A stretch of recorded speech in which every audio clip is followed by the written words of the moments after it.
And we are live. Welcome, mystery and thriller fans. I'm your on-air host, Sara DiVello, and I am so excited to welcome back tonight the incredible New York Times bestselling author, Mary Kubica, here to give us the inside scoop on her brand new book, Just the Nicest Couple. Mary, welcome back to Mystery and Thriller Mavens. Tell us about this couple. Yeah, well, first of all, thank you so much for having me. Sara, I'm so excited to be back and talking to you. So Just the Nicest Couple came out on the 10th, so like 6 days ago. And it's a book about two couples, actually. So first of all, we meet Lily and Christian, and they're just like your perfect couple. They're happily married, very much in love. They're expecting their first child. So they're just really optimistic about their future, and they're in a good place. And then on the other hand, we have Nina and Jake, who are in not a good place. Their marriage is really struggling. They're just constantly at each other's throats. Jake works as a neurosurgeon, so he has this incredibly stressful job, really long hours. He's always at work, and even when he's not at work, when he's home, it's like his mind is still at work. And Nina, too, is kind of distanced a little bit. She's an only child, and she's caring for her mother, who's getting older, and she's starting to have some health issues, one of which is that she's losing her vision. So she just relies on Nina more and more for help, and that actually creates some animosity in the marriage. Jake just feels really resentful for the amount of time that Nina spends with her mother. So like I said, they're struggling. They're in a bad place. And then one night, Jake, this neurosurgeon, doesn't come home from work. And Nina's sure, it just has something to do with this big argument they had the night before. He's gone somewhere, he's at a friend's house or whatever. He's just blowing off steam, and he'll be back in a couple days. And then, 2 days pass, and 3 days, 4 days, and some things happen in there that make Nina think he's not just blowing off steam. Something has actually happened to him. So she's just desperate to find him. And then on the other side of the story, we have Lily, who was the last to see Jake before he went missing. And so she confesses to her own husband, Christian, what happens. And the two of them decide that they'll do anything to keep the truth from coming out. So we have like a cat and mouse game where one woman is just desperately searching for her husband, and another couple is, doing anything to stop that from happening. Ooh, well, just like that, you hooked us good, like only you can do, Miss Mary. And we are here for the scoop on these two couples and the missing Jake. So we're going to get into every delicious detail. But first, I just want to welcome everyone. So we are going live to 7 destinations across Facebook and YouTube. So no matter where you're watching from, you're in the right place. This is the right time. It is Mystery Monday. And because Mondays can be murder, we're going to make them a little less painful.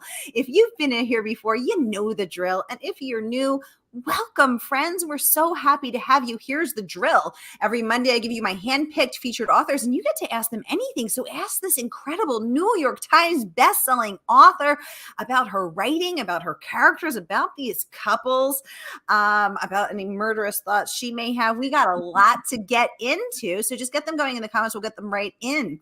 Wendy, welcome to the show. Great to see you pop up. She says, hi, Sara and Mary. Great to see you, Wendy. Anissa Joy says, hello, Sara and Mary. And Anissa, great to see you. Lynn's joining us live from Philadelphia. Hey, Lynn, welcome. Great to have you. Diane's joining us from YouTube. She says, good evening, Sara. Good evening, Mary. Hi, Diane. Great to see your name pop up. Thanks for joining us. Oh, my goodness. We have Renee saying hello from Southeast Florida. Renee, welcome. Great to have you. We have one of our favorite reviewers in the audience, Ms. Aline Cogdell, joining us from the Sun Sentinel Publishers Weekly, Shelf Awareness, and so many other places she reviews for. Aline, welcome. Renee's saying hi. John saying greetings from Northeast Ohio. We've got everybody watching. Welcome, friends. Okay, Diane has some questions. Let's get into it. Mary, do you have any writing rituals? If so, what are they? Yeah, so I don't, I'm pretty simple when it comes to rituals and things like that. I do like to write first thing in the morning. And that was something that kind of developed out of necessity when I sold my first book, The Good Girl, and my second book was already under contract. My kids were really young. They were like 4 and 6, something like that. So I didn't have a lot of time on my hands. My daughter was maybe in kindergarten, but my son was in preschool like 4 hours a week total. So I didn't have any me time. And so I got in the habit of waking up at 5 every single day and writing from 5 to 7 usually, which was about the time that they would start to wake up in the morning. And so for the longest time, that was the only writing that I had, the only writing time. So now they're 15 and 17, which is beyond me how that's possible. And so they're at school most of the day, and I do have a big chunk of time, but I still love those early morning hours. So I'm up every single day, still at 5 o'clock writing. There's just something about that time. The house is still quiet. There aren't the distractions. I think my mind is still a little sleepy. So I think that there's something about, that like subconscious at work that really I love to write like that. So that's kind of my one big ritual. Other than that, I like things quiet. So I almost always write from home.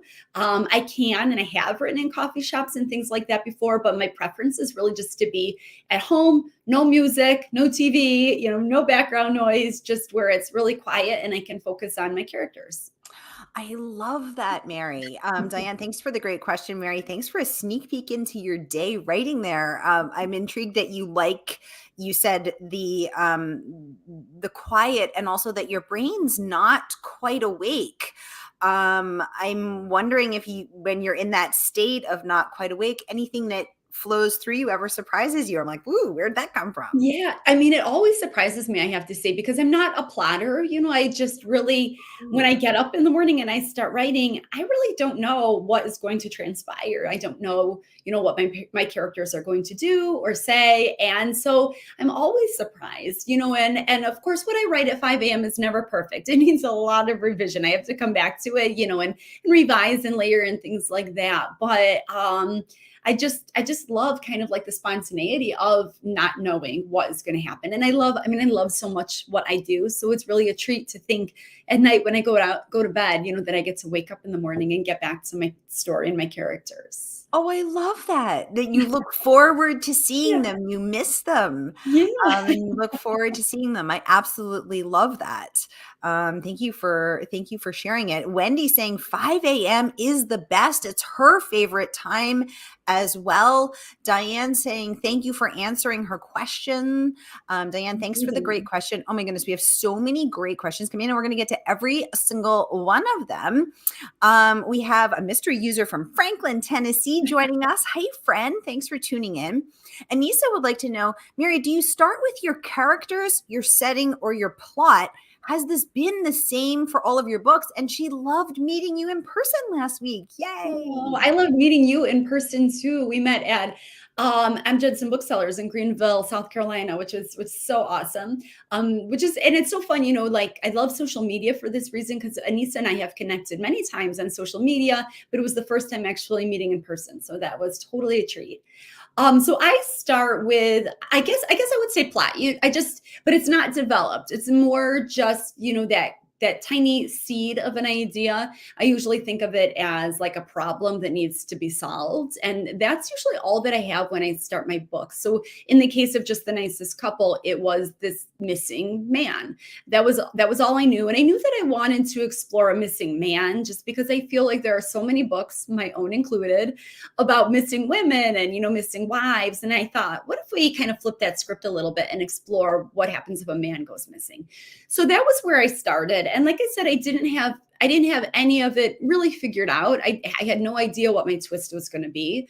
And then I go to character next, because all of my books are told from multiple points of view. I love writing like that. I love that the reader gets kind of this comprehensive view of the story from different people's perspectives, and not everybody's telling the same story. So I think it's up to you as a reader to figure out who is telling the truth, who can I trust here. So the second thing that I go to after I kind of figure out that problem that needs to be solved is, who is going to tell this story? That's the next thing I always ask myself. So then, with this one, I thought, I knew that I was going to have these two couples. And so I decided, which ones were going to be in the best position to tell the story. So we hear from Christian, who is the husband who is not missing, and then Nina, who is the wife of the missing husband. So we hear from the two of them in alternating chapters. One of the many things that I love about your books is that multiple POV, because as we live in the world, it's so interesting to see how in families, in marriages, you perceive things differently, right? Like my husband and I all the time will be like, I'll see something one very distinct way, and he'll be like, that isn't how I experienced it at all. So I love hearing those multiple points of views for all of those reasons. So thank you. Yeah. Carolina, welcome to the conversation. She said, yay, Mary is my favorite author. I have 3 books so far and I love it. Yay. Thanks so much for joining us, Carolina. Let us know if you have any questions for your favorite author. We have a mystery user joining us from New Jersey saying hello. Hi, friend. Welcome. Chris is joining us from Cincinnati. Hi, Chris. Welcome to the conversation. Great to have you with us tonight. Welcome here. Oh, great. Carolina saying she loves all 3. She's read and loves all 3 of your books. She'd like to know, Chris would like to know, how do you still your mind and write a scene when your mind starts taking that scene in 5 different directions at the same time? Yeah. So if you're not plotting, are you ever like, I can't keep up? Yeah. And I have to say, there are times that, I'll write like a chapter or more and then decide it's all wrong, and then I have to delete and go back. And it's messy sometimes, it's a messy process, but it works. And every time that I think, if I would plot this out in advance, I would probably save myself a lot of work in the long run. I'd still decide not to plot, just because I think that there's something that I love so much about creating those characters like organically, and just, getting to know them at a natural pace. And then once I get to know them and know, their backstory and kind of what brought them to this point in the book, then it's easier for me to figure out, next steps, where that plot is going to go and what the ultimate, resolution is going to be. But there are definitely times when I start to write and I realize, well, I could do this or I could do this, and I'm not sure which is best. And so sometimes it's a little trial and error. Sometimes I feel in my gut which way is right, what I want to do, but sometimes I don't really know. And so then, like I said, I will try writing one and see, does that flow? And I know that it's a gamble, because I might have to delete it and go off in a different direction. But like I said, I'm okay with that, because I just feel like it's a process for me to get to know my characters and know the story and just figure out what's going to work the best. One thing I struggle with, Mary, is trusting myself. And I know a lot of writers and a lot of women struggle with that. So how do you know when you're talking about tuning into your gut, how do you know when it's right? And how do you know when it's not right and you have to delete it, or when you're just being insecure, or whether, how do you find that balance and flow of knowing what is right? Can you share more of that? Yeah. And you are so right. Those insecurities, I don't care, if you are writing your first book or if you're writing your 20th book, I think that those insecurities are probably always there. And I mean, I am so guilty of, like, one day I'll write something that I'm really happy with. I feel really proud of at the end of the day. And the next day I'll go and reread it and think it's awful, and this is like an everyday occurrence. So, I mean, there's always that feeling of, is this good? I don't know. And sometimes I think it's just a matter of, as we're writing a book, we're too close to it. And it's really hard to judge if something that we wrote is good or not. And so sometimes I do, sometimes something just feels so right in my gut, and I can't explain why or how, but it's just, you kind of have that sixth sense of, this is right, and then there are times where I find that I am just going over chapters again and again and again and again, because something is just not sitting well. And so that's when I know there's something there that's really not working. And so I've got to figure out what that is. And sometimes it is a matter of, once I never share when I'm right in the middle of working on a manuscript or draft. I never share it with anybody, and I'm really reluctant to talk about it, just because I want to get all my ideas down first before somebody else influences me. But when I do finish and I turn in a draft specifically to my editor, that's always such a great time then to get that feedback. And, then I can say, okay, this character, is, and kind of voice those concerns that I have and get Mm. feedback from somebody that's just, meeting this character for the first time. And so that's always such a great reassurance. And, when I myself am not able to trust my own instincts or, know for sure how I feel about a certain thing, it's really helpful to get that outside advice. I love that. And I'm also a little superstitious. So I'm like, don't jinx it. Don't speak of it. Don't even look at it too much. It could go away. Like, don't scare the muse away. Chris is saying, I love that. Yay, Chris. Thanks for the great question. We have another mystery user saying, hello. I have a feeling that's Leslie from Canada giving us her signature Canadian hello. Welcome to the conversation. Anissa saying, thank you. She's at M Judson now for a Stacey Willingham event. Yay, I love Stacey Willingham. Oh, yes. Oh, I bet that'll be amazing. Oh my gosh, we have Christina Cook in the audience, the founder of Bitchy Bookworms, the most dynamic, fabulous book group on Facebook. Welcome, Christina. She says she's so excited for this one.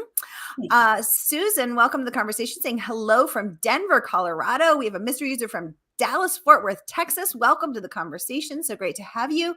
Susan said, perfect timing. I just finished reading the audiobook last night. Yay. Let us know what you think about it, Susan. Renee says, Mary, at what age did you know you wanted to be a novelist? Yeah. So I love to write since I was young.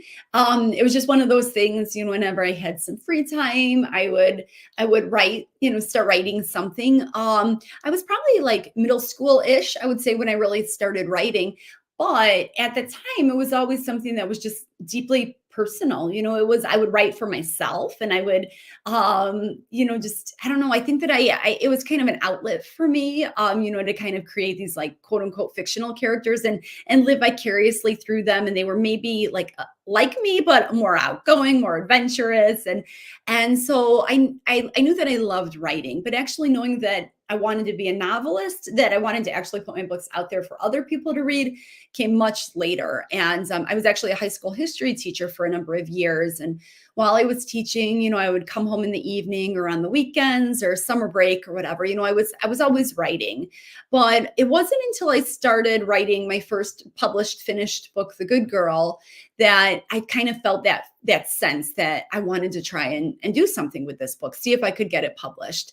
But by that time I was, my daughter was just born when I started working on The Good Girl, and I was 27 when I had her. So, and it took me 5 years to write that book. So this was like, into my early 30s when I finished it. And that was, when I really felt like the book, I had enough confidence in the book that I did want to see if I could try and get it published.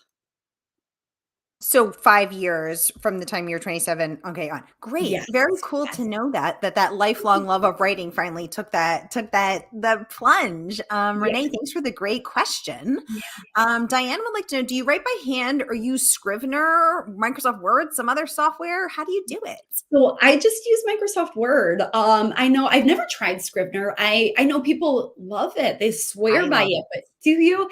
Yeah. I'm so old school, and I'm terrible with technology. So anytime that every time I get a new phone or we get a new remote control, I'm just lost. So I've never taken the plunge, but I know that people who use Scrivener absolutely love it. But no, it's just Word for me. That's very, very fair. Listen, you're a creative person. You can't be bogged down with these computer problems, right, Mary. You're a peacock. You've got to fly. Luann, welcome to the conversation. She said, I loved this book and I am recommending it to everyone at the Mattoon, Illinois Public Library. Thank you, Luann. Luann, you must be a librarian. I love librarians and libraries. Thank you so much. We have two librarians in the audience tonight. Nisa is also a librarian. We love librarians. Thank you for all you do. Miriam, welcome to the conversation. She said, I am almost finished and I am loving it. Isn't it so good and so fun and twisty? I love hearing all this. It's so fun when, the book is just like in its infancy. It's just come out. So it's the first time that I'm really getting feedback from readers, and I love it. I'm so grateful that everyone is reading it and listening to it and enjoying it. Yay. Well, we're so happy to have you here tonight and to chat with you, Mary. This is so fun. Renee is saying, Mary, thank you for answering my question. Renee, thanks for the great question. Andrea Chapman Johnson, welcome to the conversation, saying she would like to know, Mary, do you like to read thrillers, or are they a little too close to what you're writing? I do. I do like to read thrillers. In fact, I just have to show you because I Tell get us. book mail, like books that are not out yet, which Yeah. I'm sure you do too, Sarah. And these two just came in my mail today, and I'm so excited. Ooh. I can't wait to dive in. That was like Ooh. the best book mail day ever, I think. But I do. I love to read thrillers. It's definitely my favorite genre. Um, there are moments when I'm knee deep in a manuscript, though, especially if I'm having trouble with the manuscript. If it's one that is not being very cooperative, then I will kind of Ooh. stay away from the thrillers a little bit. And it's Mm. mostly because it goes back to that confidence issue. Like I'm worried that I am going to read some book that is so super fantastic with like the best plot twist ever. And then I'm going to think to myself, I can't do this. I can't write a book that good. So it'll psych me out. So my second Ooh. favorite genre, or I shouldn't say second favorite, but just the other one that I absolutely love is historical fiction. So when I need a break from the thrillers, but definitely want to keep reading, I'll go the historical fiction route. I love historical fiction too. Yay. And it's so interesting to know and so so human and relatable to know that even this, even this far in, Pretty Baby, New York Times bestseller, Local Woman Missing, you being a New York Times bestseller of multiple books, you still have that very human, very relatable thought of, can I do it again? Or, can I do what she's doing or he's doing or, the other authors are doing? So thank you for your transparency and Yeah, relatability. absolutely. And Nisa has a cool question. She wants to know, Mary, have you ever uncovered something during research that was too scary to include in a book? Maybe a shopping bag full of bloody clothes, maybe a body in a trunk. What's going on over there, Mary? No. So I don't think that I'm always fascinating by the research, and I always go down these Ooh. rabbit holes. Like I think I'm just going to look up some quick thing on Google, and all of a sudden, like an hour later, I'm just reading about the most random topic, and I do love that. I don't think that I've ever encountered anything too scary. My editor is sometimes telling me that I need to pull back a little bit on like the gore, which I don't think of myself as being like particularly a gory writer, but every now and then I do know that there are some scenes that might go there. I think there's one towards the end of Just the Nicest Couple that gets maybe a little bit gory. But so that's one thing that my editor is sometimes telling me, okay, maybe pull back just a little bit. But no, I haven't encountered anything too scary or that I was like reluctant to put in a book because it was too scary. Well, what we now are realizing is that you're the one who's scaring other people. Like, you're like, no, I'm not scared. Meanwhile, everyone around you is like, oh dear God, don't pick off Mary. Okay. So sometimes your editor has to reel you in. When she does that, were you surprised? Were you like, that's not bothersome? Or were you like, yeah, I wondered about that? Yeah, I think that I am often like, yeah, I wondered about that, and I think it's so good. A lot of people ask what that editing process is like, and is it ever hard to get that feedback? But because my editor is the first person that I share a finished draft with, it's just so helpful to, for someone that, to just get the feedback of somebody that hasn't read this book yet, that doesn't know where it's going, doesn't know what the twist is going to be, doesn't know Mm, who they can trust. So mm. all of that feedback is so good. And it's great. When she does say pull back a little bit here or there, I'm usually very fine with it because I know that there are times, that maybe I do kind of, cross the line just a little bit. And yet you sit here looking so charming, so sweet. And yet we know that beneath this Chicago lady beats a dark and twisted heart. No, just kidding. Aline, welcome to the conversation. She says, Mary, your books are scary because they are so real and believable. Aline, thanks for bringing that up. Of course, that means extra coming from you, such an incredible reviewer. But Mary, that is something, your books are so real. Your portrayal of marriage, of the tensions that one feels with an aging or, ailing parent, with, the stress of, a couple trying to get pregnant or, dealing with miscarriage or whatever. Like there's your flawed humans are so relatable. And I like how Aline is pointing out that that's what makes them scary, is that they're so real and believable. Aline, thanks for the great comment. Yeah, I really appreciate that too. And that's what characters are so important to me. And also just the story feeling very plausible. I think that sometimes in this genre Ooh. you read a book which it can be fascinating, but you don't really get the sense that that could happen, at least not to you. And that's one Mm. of the things that it's one of my goals when I'm writing is to make a book that I wouldn't want any of these things that are happening in my books to happen to any of you, but I do, No. I want it to like 6 Degrees of Kevin Bacon, like you feel like it could happen to somebody like it's possible. And Oh my so God. that's one of the things that I really strive for. So I really appreciate that comment. Yes, and high praise from the incredible Aline Cogdill. Anissa saying, thanks for answering her question. And thrillers and historical fiction are two of her favorites as well. Anissa, clearly you're in the right place in the right time. So great to have you. Thank you.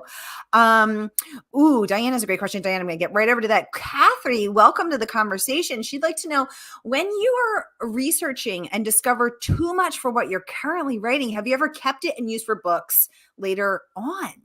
Yeah, well, I save everything. Anything that I Ooh. come across, whether it's research or just some fascinating like newspaper article headline that I think, could be the inspiration for a later book, I'll just save it all. And I just save it online. I just in my email, I'll usually email it to myself or bookmark it somewhere and just save it all on the computer because there's just this wealth of information out there, and I feel like you don't know what you're going to use sometimes. And the same is true for whenever, like I was talking earlier about sometimes writing a scene and then deciding it's not right and deleting it.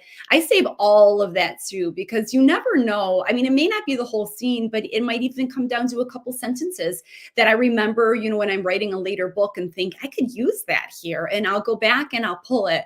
So I never, whether it's research or something that I've written, I really never get rid of anything. It's always Ooh. usable. Savers unite. I'm also a saver. Kathy, thanks for the great question. Yeah. Mary, thanks for the great answer. Diane wants to know, Mary, what craft book has been the most valuable to you as a writer? So your first book took you 5 years. You're clearly on a faster trajectory now. You're cranking them out, about a book a year. So what has helped you get there as a more polished writer, as a faster writer? Give us your secrets. Yeah, I mean, I think there's a lot. There's Stephen King's On Writing is a great one.